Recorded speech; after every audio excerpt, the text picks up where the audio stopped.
مولاي صل وسلم دائما أبدا على حبيبك خير الخلق.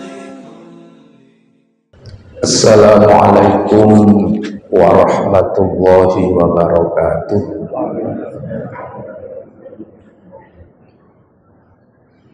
Bismillah, alhamdulillah, tsumma alhamdulillah ala ni'amihil wafirah, la haula wa la quwata illa billah, amma ba'du. Para jamaah, para bapak, para ibu, saudara sekalian, rahimakumullah.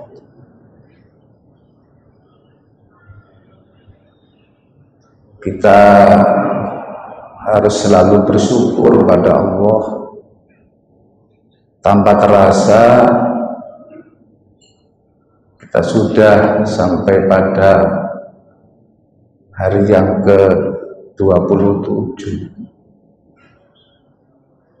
Ini rata-rata di antara kita itu banyak yang seneng. Soalnya kata riyo, tenang ya. Tapi orang-orang yang dekat pada Allah malah susah. Karena apa? Kesempatan emas ini sudah hampir berlalu di hadapan kita. Oleh karena itu kita tetap harus bersyukur pada Allah dengan menghayati makna daripada kalimat hauqolah,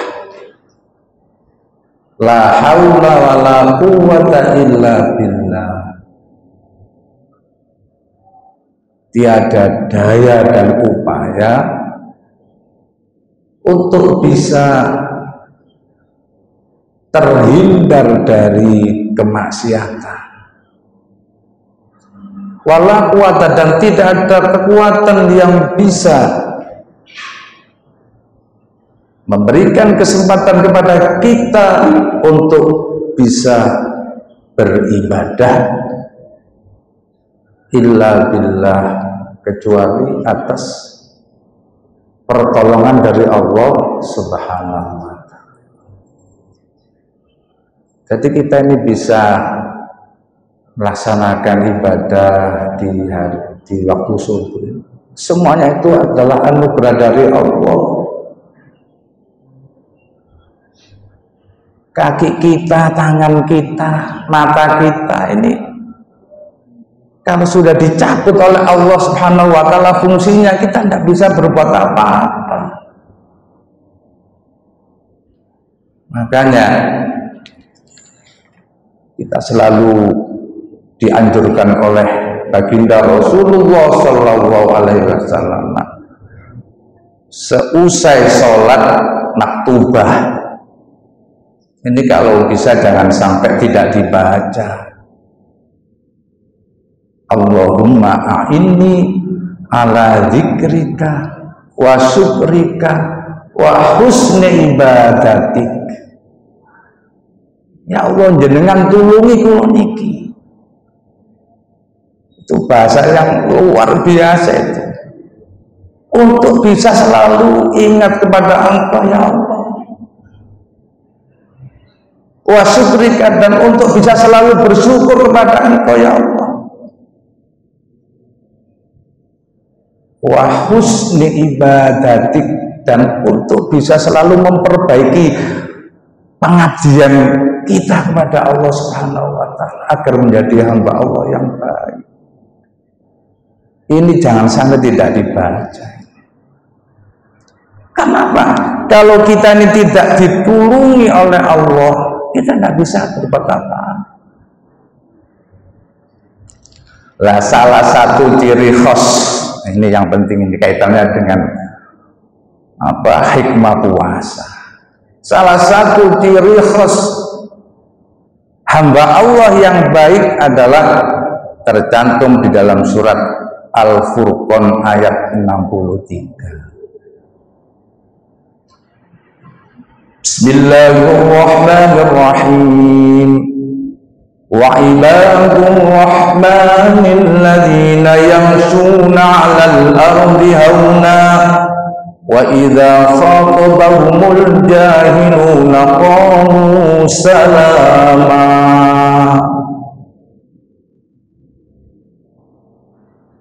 Hamba Allah, hamba Ar-Rahman itu adalah orang yang berjalan di muka bumi dengan ketawaduan, dengan tidak congkak.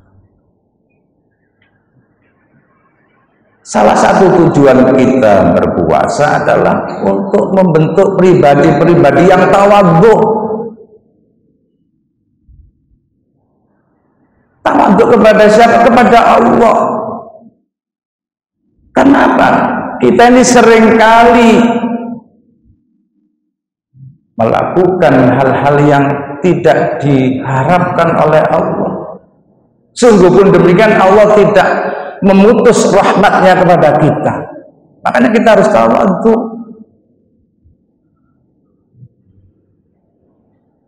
Juga tawadhu kepada sesama.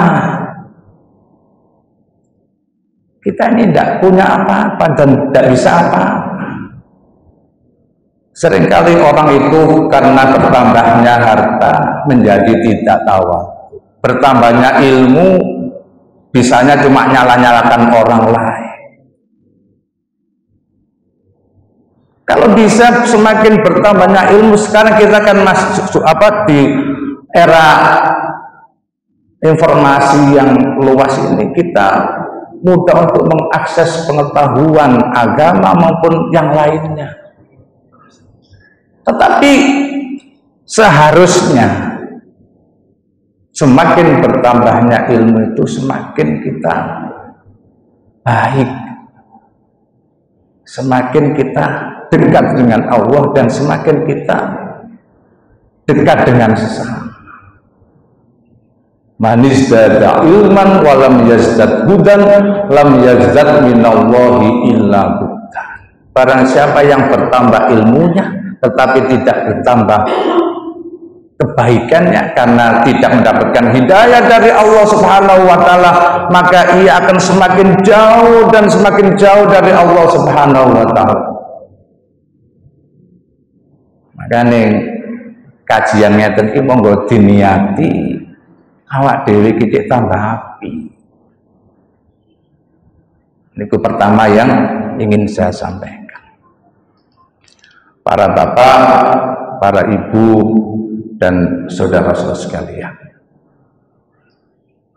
Alladzina yamsuna 'alal ardi hauna. Yang kedua adalah wa idza khatabahumul jahiluna qalu salama. Kalau ada orang yang jahil, orang yang tidak tahu persoalannya kemudian mengata-ngatai kita, orang-orang yang hamba Allah yang baik itu gak mudah untuk terpancing gitu loh. Apalagi puasa gini, gak mudah larut dengan ucapan-ucapan orang yang gak tahu duduk persoalannya. Dan juga tidak mudah tersinggung. Ini juga gampang-gampang aneh. Kalau kita tidak memiliki rasa ketawaduan yang luar biasa, kita mudah tersinggung memang. Maka ada istilah gitu aja kok repot, itu sebenarnya muatannya di sini. Puasa itu esensinya adalah ketika kita tidak mudah terpancing itu dengan kata-kata yang mungkin menyinggung kita atau apa. Mudah memaklumi gitu aja. Pancene kuno gak paham. Rasulullah kan gitu kan, mudah maklumi. Jadi kalau puasa itu kita mudah maklumi, insya Allah kualitas puasa kita itu baik. Malam yadak qaulaz zur falaisa lillahi hajatun min ayyada'a ta'amuhu wa syarabuhu. Barang siapa yang bisa meninggalkan kata-kata yang tidak baik, entah itu menggunjing, berbohong, ya, menyakitkan hati di waktu puasa ini, maka kalau kita tidak bisa meninggalkan hal seperti itu, oleh Rasulullah disampaikan Allah tidak butuh puasa yang kayak gitu. Tidak membutuhkan walaupun kau tinggalkan minum dan makan selama seharian, tidak butuh. Artinya puasa kayak gitu tertolak. Makanya wa idza khatabahumul jahiluna ini penting kita amalkan dalam kehidupan. Dia gak gampang tukaran. Makanya ada ajaran tabayun itu kan seperti itu. Klarifikasi. Kalau memang orang itu jahil betul, memang enggak tahu tentang duduk perkaranya, nek jarene wong rungkut sing waras ngalah. Selesai kan? Loh, ini berat sekali ini. Para bapak ibu sekalian rahimakumullah. Allah tidak kurang-kurangnya memberikan sesuatu hal kepada kita. Tapi kita sendiri yang seringkali tidak sesuai dengan harapan Allah. Makanya di dalam puasa ini penting sekali. Karena apa? Kita akan semakin sadar bahwa kita ini terlalu banyak kekurangannya di hadapan Allah. Saya ingin sampaikan dalam materi pagi ini ada sebuah hadis qudsi yang perlu kita renungkan bersama-sama. Rasulullah Sallallahu Alaihi Wasallam ngendikan innallaha syaka min ummati syikaya. Sesungguhnya Allah mengadukan dari umatku beberapa hal nanti di akhirat. Aduan Allah kepada kita. Lah sebelum itu diadukan oleh Allah, maka sekarang ini kita harus bisa berubah menyesuaikan apa yang diharapkan oleh Allah. Pertama, Allah sampaikan ini lam ukallifuhum amalal ghadi wa hum yatlubuna minni rizqal ghadi. Allah sampaikan sesungguhnya aku, kata Allah, tidak mentaklif, mewajibkan hamba-hambaku beramal untuk hari esok. Artinya Allah Subhanahu wa Ta'ala itu hanya mentaklif kita, mewajibkan kita agar kita ini beramal untuk amalul yaum, hari ini. Tapi sing apik, sing bener-bener manut pada Allah. Itu kewajiban yang diberikan Allah kepada kita. Urusan hari esok itu urusan lain. Karena apa? Belum tentu kita masih bernafas untuk hari esok. Ya. Tidak ada orang yang tahu madza taksibu ghada. Ya. Ma tadri nafsun bi ayyi ardin tamut. Wa ma tadri nafsun madza taksibu ghada. Tidak ada yang tahu apa yang akan dilakukan besok. Tidak ada yang tahu di bumi mana dia akan meninggal dunia. Makanya Allah Subhanahu wa taala tuntutan kepada kita sederhana, beramallah sebaik-baiknya untuk hari ini. Tapi terus Gusti Allah wa hum yatlubuna minni rizqal ghadi. Sedangkan hamba-hambaku itu justru meminta kepadaku rezeki untuk hari esok. Bahkan tidak untuk hari esok saja, kita mohon pada Allah untuk 1 bulan ke depan, bahkan anak-anak cucu kita mohonkan, ya Allah, kan gitu kan. Yang kedua, inilah utfi'u arzaqahum ila ghairihim wa hum yudfi'una amalahum ila ghairi. Ini disinggung awak dhewe ambek Allah. Sesungguhnya aku, kata Allah, tidak akan pernah menyerahkan rezeki-rezeki mereka kepada selain mereka. Kalau rezeki ini sudah miliknya si A, pasti akan nyampe, tidak nyampe. Tidak akan keliru gitu loh. Nah, iki rezekinya si A gak akan bereset nang ngene B, enggak mungkin itu. Kalau Allah sudah tentukan ini rezekinya si A, pasti nanti pada si A. Justru hamba-hambaku, kata Allah, menyerahkan amal-amal mereka kepada selain aku, kata Allah. Dalam kurung, banyak tidak ikhlasnya kita. Kita beribadah, bersedekah seringkali tidak karena Allah. Ini jare arek saiki pencitraan, nggih ngoten nah, enten sing ngoten niku.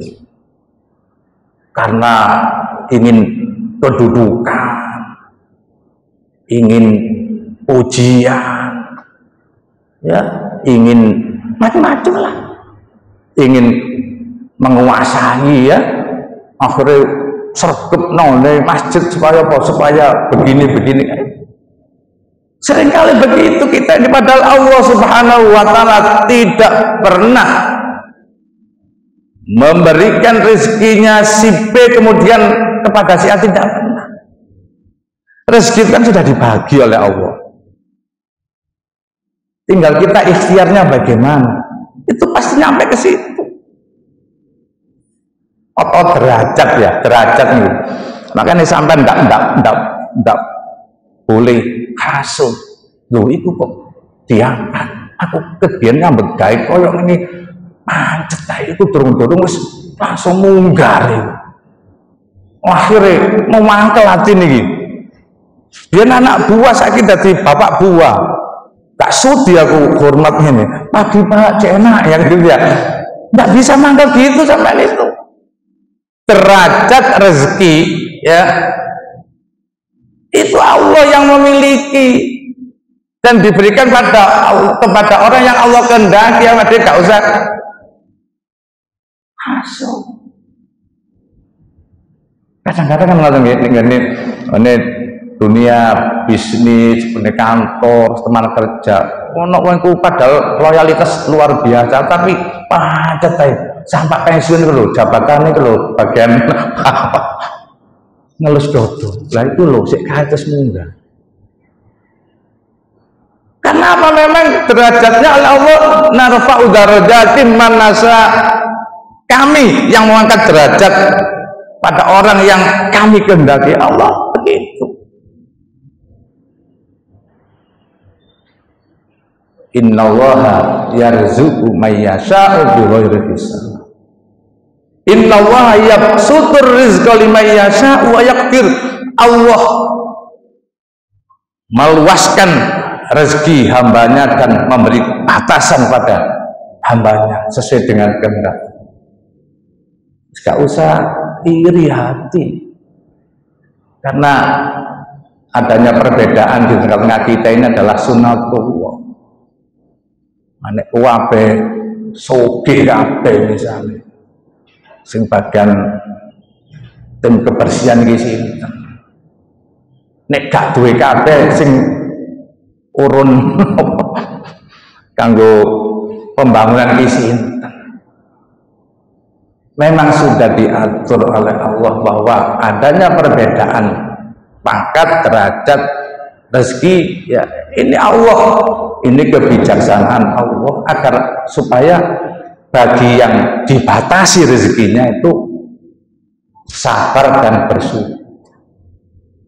Bagi yang diberi pangkat dan kekayaan juga harus jangan sombong. Harus tawadhu dan bersyukur, kan ngoten. Intinya cuma ngoten. Jadi Allah itu tidak akan pernah, kalau ini adalah derajatnya nanti menjadi presiden misalnya, zaman gak usah iri. Jadi gubernur misalnya, gak usah iri. Memang derajatnya oleh Allah diberi begitu tingginya. Tapi semuanya derajat yang dimilikinya itu adalah ujian. Kita tidak dikasih juga ujian, mereka yang dikasih derajat juga ujian, sama-sama ujiannya. Nah, niki sing nomor kali. Sing nomor 3, innahum ya'kuluna rizki wa yashkuruna ghairi wa yakununa ma'i wa yusalihuna khalqiyani. Mereka hamba-hambaku itu makan rezeki dariku, tapi seringkali bersyukur kepada selain aku. Niki nek kula kaya contoh ngeten dalam kehidupan, nek riyo ngeten nggih, kan mesti enten THR atau apa tip khusus dari pimpinan. Sampai misalnya dipanggil sini, ini untuk anak istrimu kayak mudik. Waduh, sampai langsung gimana? Terima kasih Pak, terima kasih. Tetapan saya belum mudik ini belum persiapan apa-apa, terima kasih. Terima kasihnya itu kan kita dahulukan pada orang itu kan. Padahal hakikatnya orang itu digetarkan oleh Allah Subhanahu wa taala agar menyisihkan sebagian rezekinya untuk sampean. Sakjane sing paling bener alhamdulillah.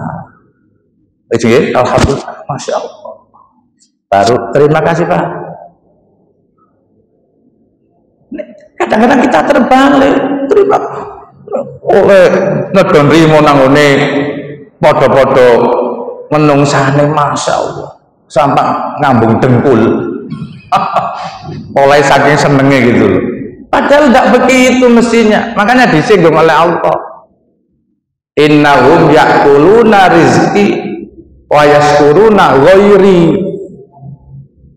wa yahununa ma'i wa yusalihuna khalqi. Mereka hamba-hamba itu banyak yang berkhianat kepadaku. Kita ini diamanati oleh Allah, diamati usia, harta, keluarga. Sering kita khianati, mengkhianati harta, tidak kita gunakan sesuai dengan apa yang ditentukan oleh Allah. Masalah zakat mawon seringkali kita berkhianat. Makanya hati-hati bagi orang pedagang atau yang sudah yang sudah sampai pada nisabnya. Hati-hati, kadang-kadang saya itu punya teman, ya, bisnisnya maju sampai miliaran lah. Itu kadang-kadang zakatnya kan enggak tahu kita ini. Dia urusan dia sama Allah kan. Nek dihitung mestinya katakanlah 100 juta itu 2,5 berarti 2,5 juta. Kalau 1 M sudah berapa? Loh itu kalau sudah ada rembukannya sama ibu arek-arek Bu iki pira Bu? Awak dhewe mesine zakat iki 50 juta. Mesti ibu arek-arek malah Pak diapain Pak? Kan sing ngeruai kok kan gitu kan? Wah ini apa awal kehancuran di situ dan rata-rata begitu. Rata-rata begitu nek kanjeng wong itu tidak betul-betul menjadi hamba yang baik. Teman itu kadang-kadang enten malih zakat digawe persenan. Tuh persenan ku dhewe rek. Betul nggih, meracangan tomat dik. Ya persenan itu dianggap sebagai zakat. Persenan itu urusan apa antara pedagang sama pelanggan itu. Lah kadang-kadang ngitungnya kan saenake dhewe kan. Itu wayakunu namai. Kita diamanati keluarga, diamanati anak, istri. Seringkali kita abaikan. Anak nih gak sembahyang ngono kata pek di seneni wis gak apa-apa pisan ae menika sembahyang mana ala pindu ae itu berkhianat pada Allah itu. Masya Allah. Wa yusolihuna khalqi, Masya Allah ini saya angan-angan wa yusolihuna khalqi, justru hamba-hambaku itu apa yusolihuna berarti berbaik-baikan dengan makhlukku. Artinya apa? Kalau amanat itu dari sesama makhluk itu luar biasa melaksanakannya. Di amanati ini sebagai kepala bagian hati-hati soalnya apa? Khawatir dipecat. Panggil pimpinan, kamu tak kasih jabatan ini sebagai supervisor. Waduh, luar biasa. Tapi kenapa ketika diamanati oleh Allah santai-santai saja? Kok gak kepikiran Daniel aku dipecat oleh Allah? Nggak ada pikiran gitu. Kan nggak ada begitu. Nah, ini adalah renungan bagi kita. Seringkali kita juga begitu, lebih bisa melaksanakan amanat dari hamba Allah daripada amanat dari Allah itu sendiri. Lah sing bener gimana? Ya podo-podo dilaksanakannya yang baik. Jangan berat sebelah nek pada Allah kok santai kayak tadi itu amanat harta harus ada infaknya, ada zakatnya, ada sedekahnya, tapi tidak dilaksanakan. Niki sing nomor sekawan. Nah, niki dalam kehidupan sehari-hari sering terjadi. Terus Gusti Allah al-izzatu li wa anal mu'izzu. Pantes nek Gusti Allah wa anal mu'izzu. Al-izzatu li, kejayaan, kemenangan adalah milikku dan akulah pemilik kejayaan ini. Tetapi sayang sekali wahum yatlubunal izzata min siwaya. Banyak hamba-hambaku yang mencari kejayaan itu dari selain aku. Kita ini seringkali mencari jalan pintas.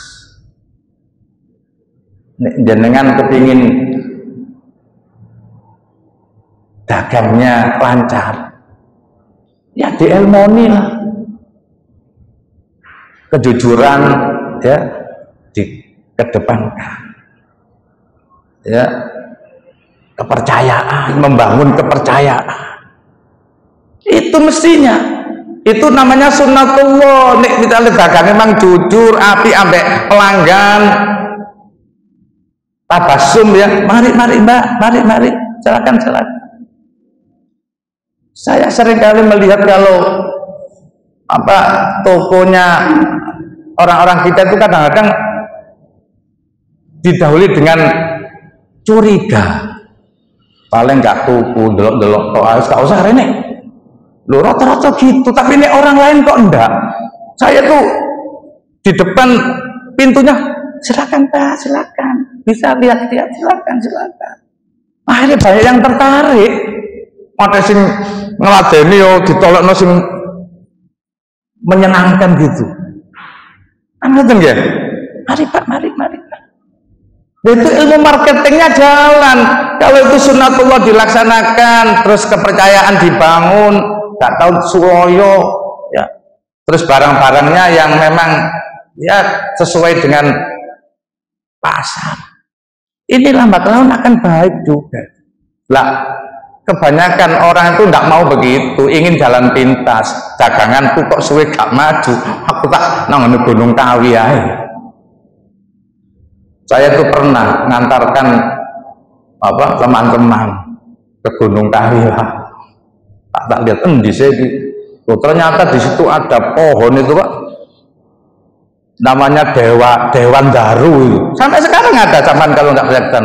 Lah itu orang-orang yang tidak beriman lah saya katakan itu dia kepingin kejayaan, kepingin kemuliaan. Dia semalam suntuk berani tidur di bawahnya pohon itu, tidur kok. Lah kalau daunnya itu jatuh, ini alamat keberuntungan. Katanya begitu, Wah, misalnya dari DPR, wah ini alamat dari DPR. Lah saya tak bodoh Pak, waktu itu saya ketemu Pak, saya dimarahi. Loh Pak, jangan gitu Pak, kemarin ada yang begitu pulang tinggal sama Pak, tak peduli aku. Loh sampai sekarang masih ada yang kayak gitu tuh masih ada. Ikhtiar jalan pintas yang menentang syariat itu banyak sekali. Makanya yang terpenting kita itu ya sunatullah yang diikuti sambil mohon pada Allah Subhanahu wa taala. Ya tadi la haula wala quwata illa billah itu. Malam ya sa'lam yakun, ya. Apa yang Allah kehendaki masa Allahu kan, apa yang Allah kehendaki pasti akan terjadi. Malam ya sa'lam yakun, kalau Allah tidak kehendaki tidak akan terjadi. Kita mungkin harus selalu dan memang harus selalu berbaik sangka. Kalau tidak cocok ini berarti saya mungkin sebaiknya pilih yang ini. Terus begitu ikhtiarnya, tak putus asa. Walai tayasu mirauhillah, enak. Jadi kalau kita itu kejayaan itu kita ikuti dengan sunatullah, masya Allah, itu akan membawa keberkahan. Pasti itu. Sambil mohon pada Allah, ya, supaya diberi kelancaran. Tidak dengan jalan pintas kayak tadi. Makanya Allah sebutkan al-izzatu li wa anal mu'izzu. Wa anal mu'izzu, aku yang memiliki kejayaan. Saya kira demikian, ngapunten ingkang kathah. Apabila ada hal kurang berkenan apa yang saya sampaikan, mudah-mudahan kalau itu benar dari Allah Subhanahu wa taala, dan kalau ada kekeliruannya itu dari saya sebagai Khalid Suud, orang Dongasem asli, ya. Sekali lagi mohon maaf yang sebesar-besarnya. Kami akhiri, wallahul muwaffiq ila aqwamit thoriq. Wassalamualaikum warahmatullahi wabarakatuh. Allahumma shalli wa sallim ala sayyidina Muhammad. مولاي صل وسلم دائما